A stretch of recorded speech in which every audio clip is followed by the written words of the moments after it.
family, demonstrating their incredible size, speed, power, and complex learning abilities. These behaviors keep the whales active and engaged. SeaWorld's killer whales have inspired generations of people all over the world, and we're excited to share their story with all of you today. Killer whales are the ocean's top predator. They use cooperation and communication, not just size and strength, to take their place at the top of the ocean's food web. At the bottom are small animals, like krill. At the top, the apex predator, the killer whale.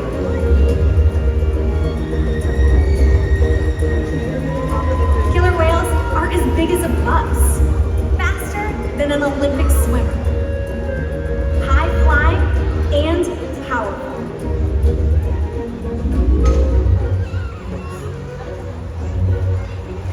You're going to see all that and more.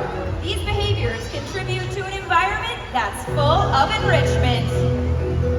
We spend days, weeks, months, years building relationships with our whales. This creates trust, and that allows us to do some amazing things. For example, when you visit the doctor, you present your arm to draw blood, or you step on the scale till you see how much you weigh. It's much the same with our whales.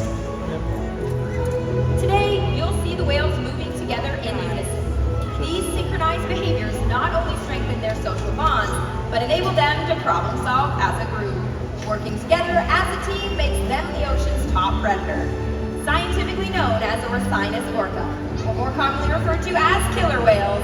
Here at SeaWorld, we like to call them Katina, Nalani, Malia, Trua and Makaio, our killer whale family. Makaio is our youngest whale on the left here, who's 12 years old. And his mother, Katina, is our oldest whale. And this year, she's going to be celebrating her 47th birthday. We're also celebrating a sweet 16 here today with Malia, who just, as I said, turning 16 years old today. Now, SeaWorld's animal training techniques create a language between us and the whales. It's a language of learning through positive reinforcement, encouragement, commitment, and care. Through these techniques, the whales learn to trust us. They even learn to take an active role in their very own health and well-being. Now, one of those first husbandry or healthcare behaviors that the whales learn is a position in which we ask for a voluntary blood sample. The whales learn to roll over upside down or ventrally and present their tail flukes to us. Now, not only is this going to give us a great view of the whale's entire body, but it's going to give us easy access to the blood vessels, which are located on the white underside of their tails. The whales are trained to remain calm and relaxed during the entire procedure, and our veterinarians will collect the blood sample about once a month. But blood samples are just one way we can make sure the whales are staying healthy. Another important diagnostic is weighing the whales. And we ask them to weigh them, to slide their bodies all the way up and out of the water, but onto a killer whale-sized scale. And that's one that's located in one of our adjacent pools. And we're going to demonstrate this today right here in our slide out with our largest whale, Trua, who weighs in at over 8,000 pounds. Now, male killer whales, though, can grow to a weight of 10 to 12,000 pounds and an average length of 22 feet long. Well, you'll notice that a portion of his body is still going to be in the water when he's slid out. That's the peduncle, the powerhouse of the killer whale. With that still in the water, we wouldn't get an accurate weight. So we solved that by asking to lift it up and out of the water. Training this posture enables us to ensure accuracy, so we know our younger whales are growing properly and our older whales are maintaining a healthy weight. And the care isn't just physical. Mental stimulation and play are vital, and we surprise and engage with our whales at every opportunity. Play is how killer whales teach their young to hunt, and for the adults, play is important too. It seems that they just enjoy having fun. Making time for play is an important part of life for killer whales, and for us. Hi everybody, I'm now on the left side of the stadium down by the glass. Did you know that killer whales love to play? In fact, they actually learn a lot by playing games like Follow the Leader with their mothers and other whales. And we're going to put that to the test today with our audience volunteer. Oh, everybody here, stand up! All right, now you guys are going to be the leader, and we've got Trua here who's going to follow you. So on the count of 3, we are all going to spin in a circle. 1, 2,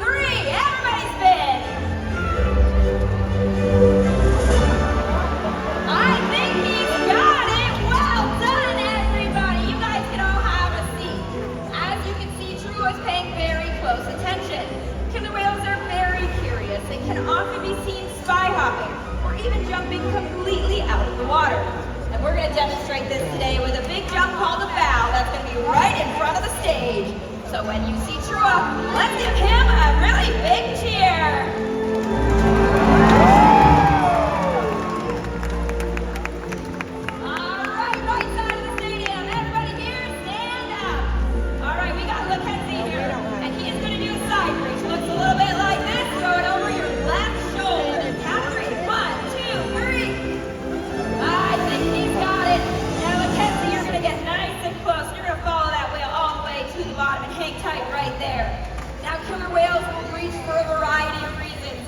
Often than not, it's just to show off.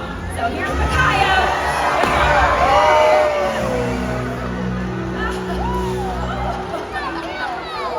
Mackenzie, come on over here. Come on over here. Oh, Mackenzie. That's what happens when you sit in the soap zone. Thank you for your help, Mackenzie. You can head right over that way. Hey, everybody, let's hear it for Mackenzie and all of our audience volunteers, as well as our killer whales, Trua and Makaio.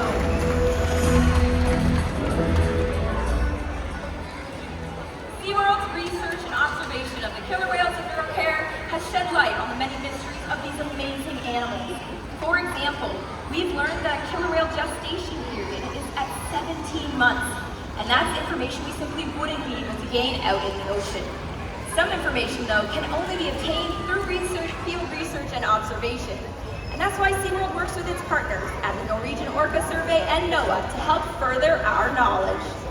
Killer whales are powerful animals, and perhaps the best expression of that power can be seen when they hunt. Killer whales stand apart. They have no natural predators, and just about any other ocean animal could be their dinner.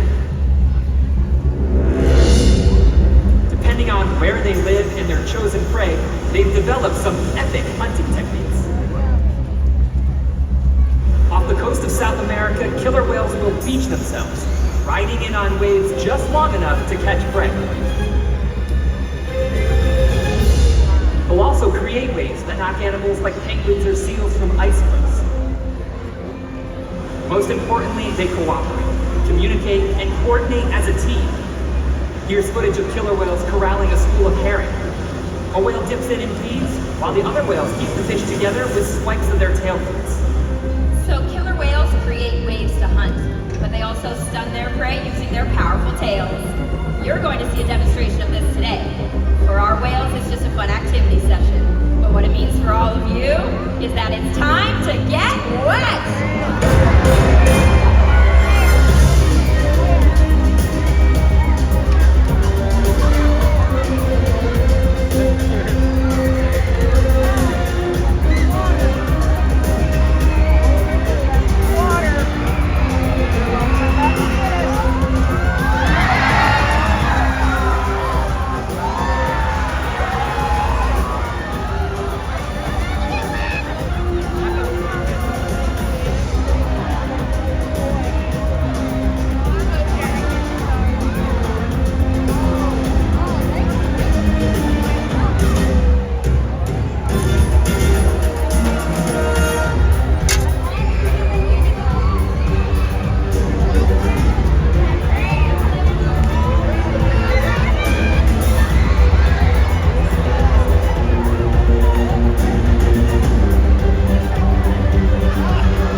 Unfortunately, things like pollution, overfishing, and some other factors are having a serious impact on some killer whale populations.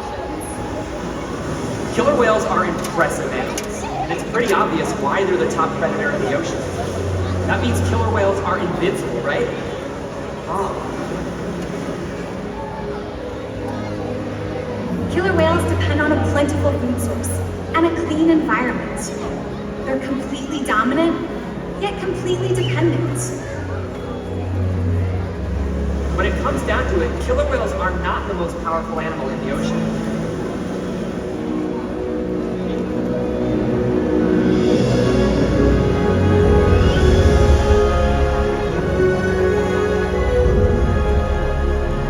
Their future depends on you.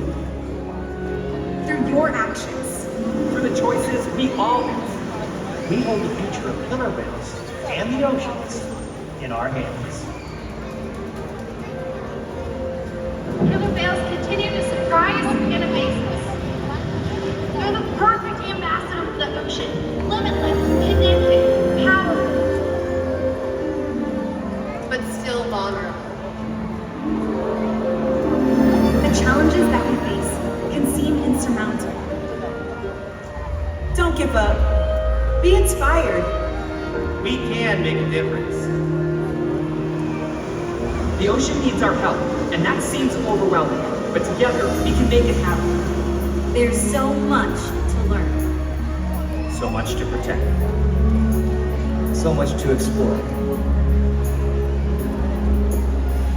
The killer whale story is still being written.